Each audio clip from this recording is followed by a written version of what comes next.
Hello, everyone. This is Tom Fox. I would like to welcome you to the Sunday Book Review. The Sunday Book Review is the series where I discuss books which impact the compliance practitioner, the legal professional, and the business professional.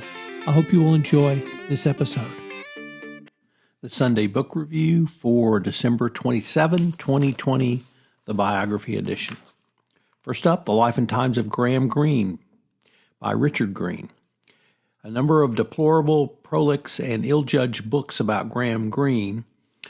This is a sensible book which does not dwell too purely on his sex life and celebrates the man who gave us with Carol Reed one of the best films ever made, i.e. The Third Man, and a half a dozen novels and more distinctly brilliant novels.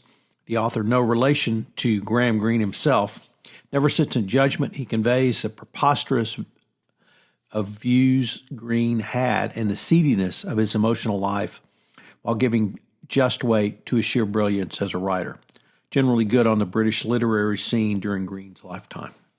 Next, Leo Tolstoy by Andrei Sorin. This book illustrates Tolstoy's prejudice and passions at the core of his fiction. The biography has confirmed that Tolstoy's main obsession was fear of the uncontrollable forces of sex, music, and violence which ruled his life. Charles Dickens succeeded in lodging all of his phobias and foibles within the characters without leaving any traces of his personal life in a Tolstoy-like autobiographical confession. Every author's imagination eventually materializes in their fiction, and so could be analyzed as a predictive dream in accordance with the ancient manual of the interpretation of dreams. A very interesting reading. Next up, The Great Pretender by Susannah Cahalan.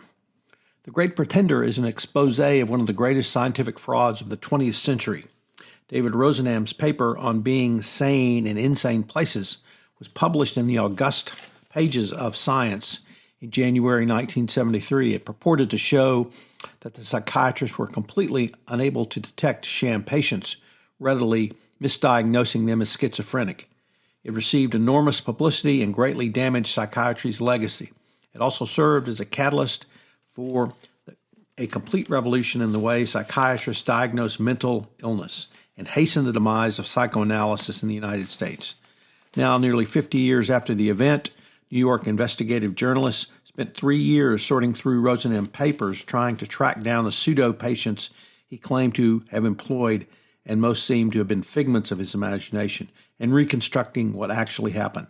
She has written quite a remarkable and compelling detective-like story.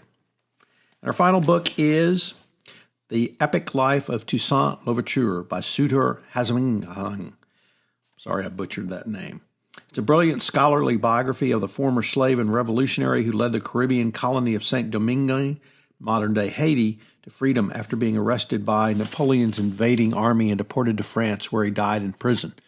Previously, the author has written about Napoleon's progressive contributions to history, but here she confronts a terrible part of the emperor's legacy. In exile on St. Helena, Napoleon claimed that the decision to invade the island was one of his greatest mistakes. The author points out that he also tried to blame others, including his wife Josephine and the colonial lobby, but it was a classic piece of retrospective justification. In truth, the primary responsibility lay completely with Napoleon. These books came from the Times Literary Supplement, or TLS, Books of the Year. I hope you've enjoyed them. This will be the last Sunday Book Review of 2020. I think everyone can agree it's a year that we all would like to be over with sooner rather than later. I thank you so much for listening to the Sunday Book Review over this past year. If you have any suggestions on books, please contact me at tfox@tfoxlaw. I look forward to visiting with you in the next year.